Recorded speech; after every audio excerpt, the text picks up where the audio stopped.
I love karaoke. I'm not good at it at all, but there's something about dim lights, cheap beer, and screaming off-key pop songs with friends that makes the world feel bearable. So when I found an app offering karaoke rooms at 70% off, with an extra discount for off-peak hours, I was in. My finals had just ended. I needed the release. That's when I saw it. Room for 100 for all-night promo, $3 flat. Includes to mix, private TV, and free song queue. Too good to be true. Definitely. But I clicked it anyway. The building was old. The kind of karaoke place that probably had its peak back in 2008. It sat between a shuttered internet cafe and a boarded-up vape shop on a dead-end street near Chinatown. The app gave me a QR code for entry and said, "Proceed directly to room for 104, 4th floor. Staff unavailable after 9 p.m. No welcome desk, no human contact. Just the soft hum of a vending machine and a flickering security light in the lobby." I took the elevator up. The hallway was long. Too long. Every step echoed like I was walking into a tunnel, even though it looked like a regular hallway. The lights above buzzed faintly. Every door was marked for 101, for 102, for 103, and then room for 0 for dot, except the door was unmarked, just plain black.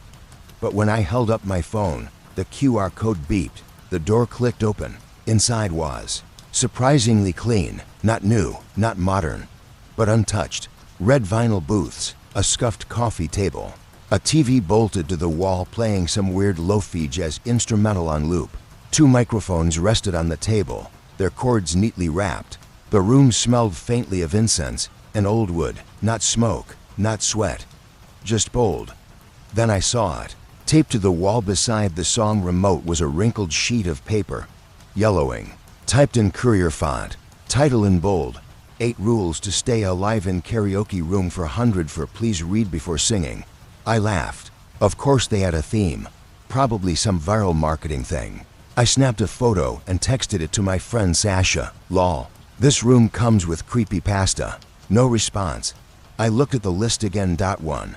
Only sing songs from the room for 100 for approved playlist. 2. Never repeat a song someone else just sang. 3. Do not stop a song once it begins. 4. Do not look into the wall mirror while music is playing. 5. If the screen displays a name that isn't yours or your friend's, leave the room. 6. If the mix starts vibrating or humming on its own, do not touch it. 7. At exactly 4 a.m., remain silent. 8. If you hear another voice singing with you, stop immediately. By now I was grinning. Creepy, sure, but totally a marketing gimmick. I grabbed the remote and scrolled through the song library, and that's when I noticed something strange.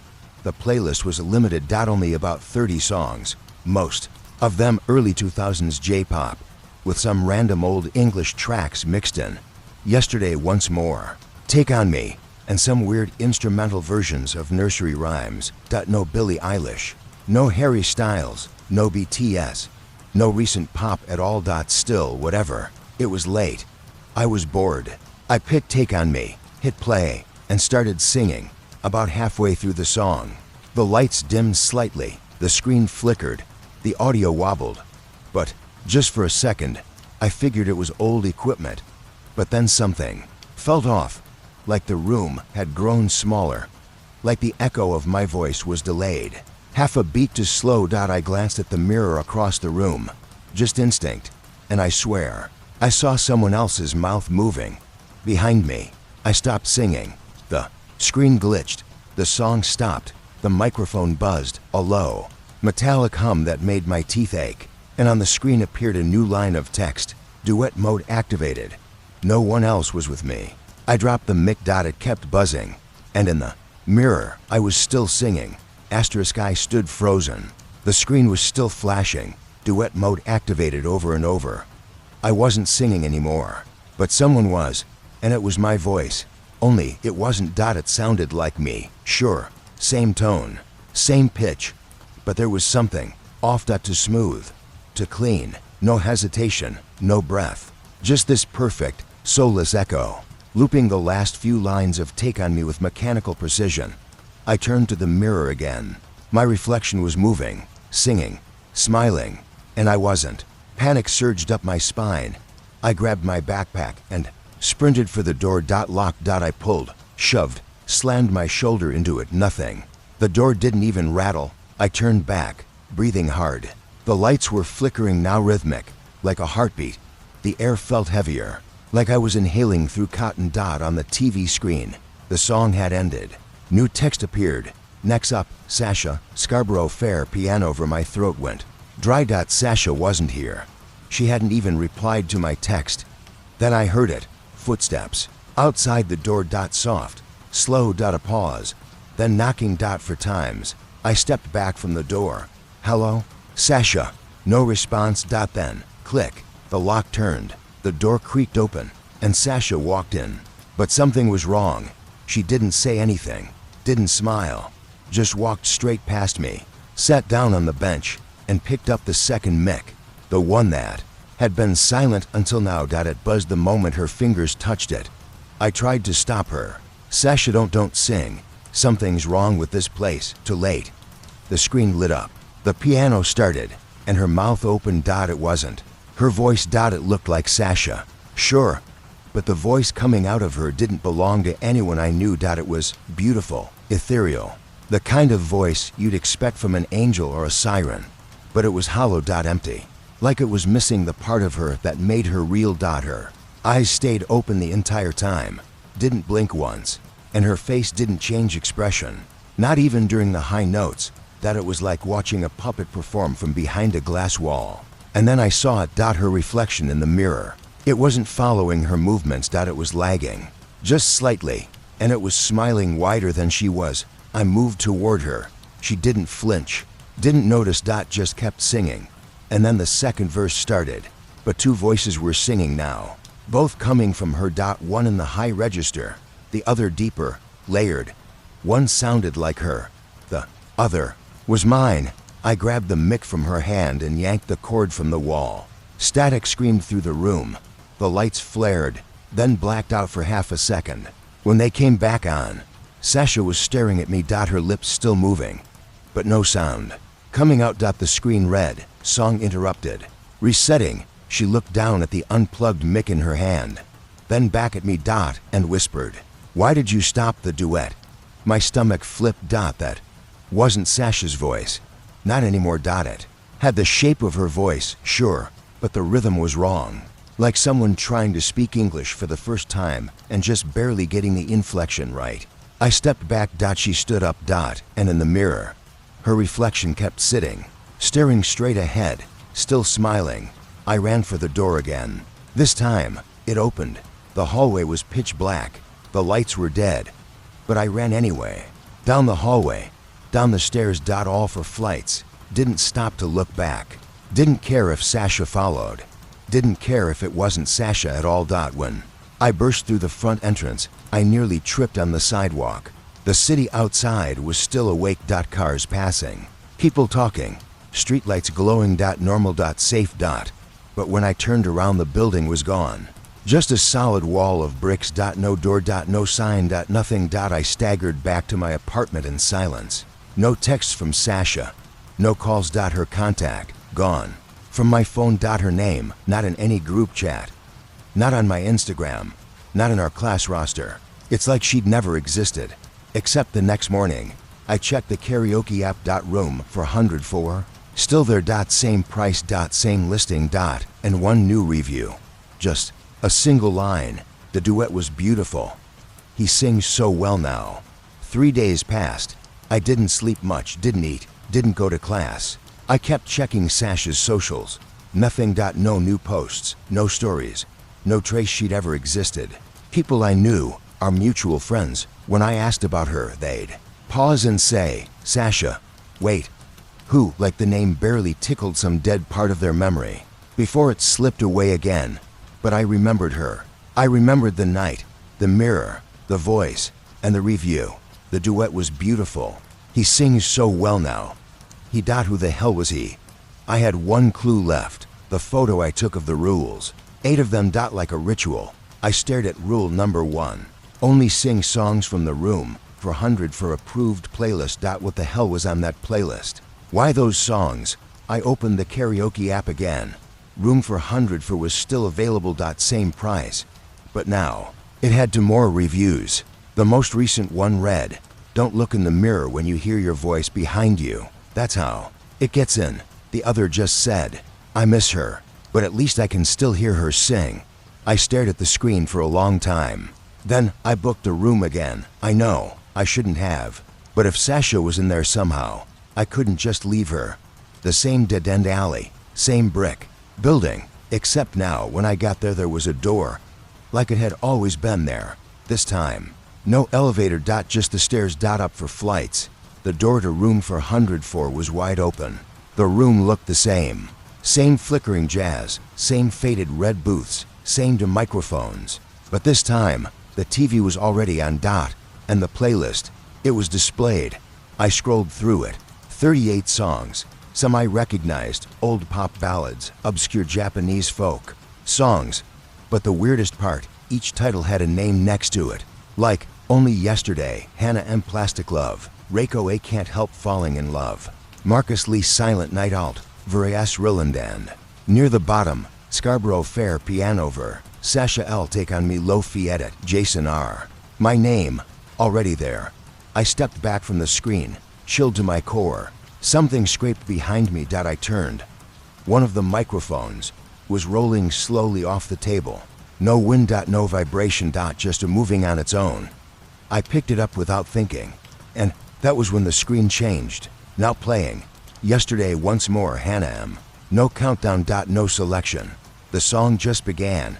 The mic in my hand vibrated subtly, like it was purring. The TV screen started showing visuals.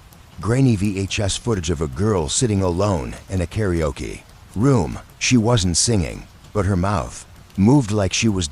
And in the reflection behind her, another mouth, wider, singing for her. I dropped the mic. Hard. The music glitched, froze on a single note, stretched too long to be natural. Then the screen cut to black. Text appeared. Manual. Interruption detected. Error. You are not Hannah M. System recalibrating. The room went silent. No hum, no light flicker. Just stillness. Then a soft sound, barely audible, singing. From the hallway. No. From inside the room. Behind me. I turned slowly, terrified of what I'd see. And there, standing in front of the mirror, was Sasha. But she wasn't moving. She looked like a projection, pale, translucent. She opened her mouth. My voice came out. She smiled and said in a voice too synchronized, too hollow, too familiar, "You're not done singing yet, Jason. Not until we finish your duet." Sasha. My voice cracked, but she had kept smiling, still standing in front of the mirror, glowing faintly. She opened her mouth again. My voice came out, only slower this time, deeper, dragging syllables like they were too heavy to carry. I backed toward the door. It was open, barely. One step, two, then she stopped singing. The room dropped in temperature. The TV flared back on. Now playing. Take On Me Lo-Fi Edit. Jason R. Microphone 1. Active Microphone 2. Awaiting duet partner. No countdown. No. Option to skip. My name. Locked into the system. This was my song now, literally. I turned and ran for the door. Slammed. It shut itself. Hard. The mic on the table sparked. The static buzz returned. And the reflection in the mirror. Not Sasha anymore. Me. But not the me that was standing in the room. The other Jason. The one that didn't blink, didn't breathe, and smiled like he knew something I didn't. I screamed, hit the wall, shoved the door. No use. The song began. That distorted, syrup slow lo-fi instrumental, warping the familiar upbeat 80s tune into something funereal. And then the mic in front of me floated. Just an inch. Levitating. Like it was offering itself. I refused or stepped back. But my voice started singing anyway. I wasn't moving my mouth, but the voice filled the room, perfectly in sync with the lyrics. Like muscle memory hijacked from my own lungs. It sang through me. I clutched my throat, but the words still came. Somewhere inside, I felt smaller, like a passenger in my own body, like something else had taken the mic. The screen updated, duet partner detected, Sasha L., and there she was again, now sitting in the corner booth, still glowing faintly, still singing in perfect harmony. With me dot to voices, one body each. But the bodies didn't match the voices. That's when I understood. Every song on that playlist was a prison. The names beside them weren't just credits. They were locks. Songs chosen not for popularity, not for nostalgia, but because they were used. Each one marked the end of someone's identity, someone who broke the rules, or just sang. And now, their voice, the most human part of them, was trapped inside the track, replayed again and again, waiting for another duet partner to join them. I couldn't let that happen to me. Not completely, not yet. I yanked the mic cord from the wall. The room flickered. Everything glitched. TV, lights, even the mirror. But the song kept going. I kept going. Even without the mic, even without power. My voice wouldn't stop. In the reflection, the other me leaned closer to the glass, eyes wide, mouth still singing. But now I noticed, behind him, in the mirror's warped depths, were dozens of other faces, faint, flickering, all mouthing words silently, some crying, some smiling, all stuck. I slammed my fist into the mirror. It cracked. The sound that came from it wasn't glass breaking.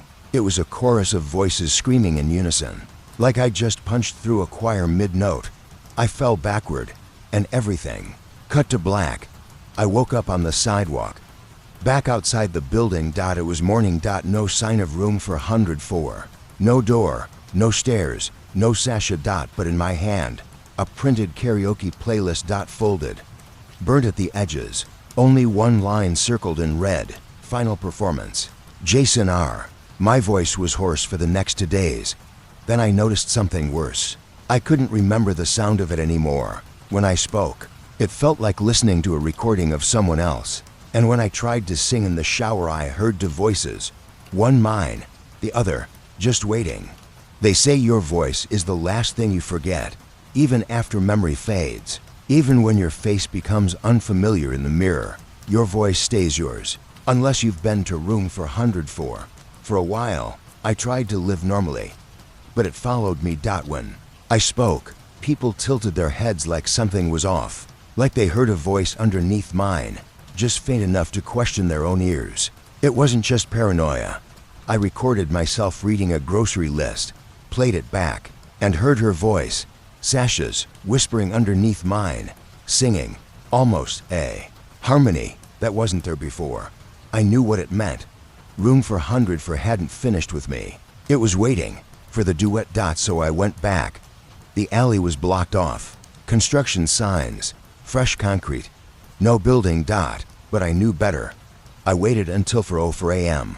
And just like before, the bricks changed. A door appeared. I stepped inside.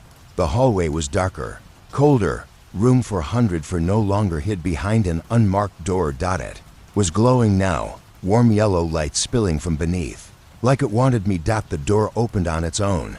The room was full, not with people. With reflections. The mirror stretched from wall to wall now, floor to ceiling, and behind the glass stood them, the duet partners. Faces from the playlist. Some I recognized: Sasha, the girl from the VHS, the man whose voice hummed in the background of my first song. Some I didn't. All watching, all silent, all waiting. The screen was already on. Final performance. Jason R. Microphone 1, ready. Microphone 2, waiting. The mix hovered above the table. 2 chords, 2 voices, 1 final song. I stepped forward. And saw the playlist. Again. Only 1 track remained. Take on Me Lo-Fi Edit, Jason R. Duet required. There was no skip option. No exit. No rules left to follow. Only the ending. I picked up the mic. It was warm. The music started. Slow, glitchy, like an old cassette melting under a sun lamp. My voice came naturally, no hesitation, no breath. I didn't even feel my throat moving, like I was just a speaker, relaying someone else's performance. And then she joined in. Sasha. Sitting across from me, real, solid, smiling softly, eyes glassy. Our duet was seamless. Beautiful. To perfect, like we'd sung it 1,000 times. Maybe we had. Maybe this was our 1,000th loop. I felt myself slipping. Notes too easy, hands to still, my voice louder, but my thoughts quieter. The mic pulse dot, so did the mirror dot in it. My reflection was no longer copying me dot, it was leading. I was just catching up. Then I saw the list again dot, the rules faded on the wall behind the mirror. Barely visible dot, and in that moment, I remembered rule number 3. Do not stop a song once it begins. But what if I did? What if that was the only way out? I dropped the mic dot mid dash chorus dot, the music warped, screeched like metal tearing apart. The lights snapped to red. The mirror shattered inward, like it had been holding back something too big for too long. The reflection screamed, dozens of voices, layered, begging dot, and the screen blinked violently. Fatal error. Performance interrupted. Voice channel terminated. Restoring original identity. Then dash silence dot darkness. I woke up on my apartment floor. The karaoke app was gone, deleted. No trace on my phone dot, my voice. Mine again. I could hear it. Feel it dot, not hollow. Not layered dot, just me dot for now. But sometimes, when I sing in the car, I swear I hear someone else dot, soft, familiar. Not Sasha dot, me dot, a copy. Still finishing the song I walked away from dot, and in my dreams, I'm always in that room dot, red booths, 2 microphones, and a blinking screen that reads, next up, you. Duet required.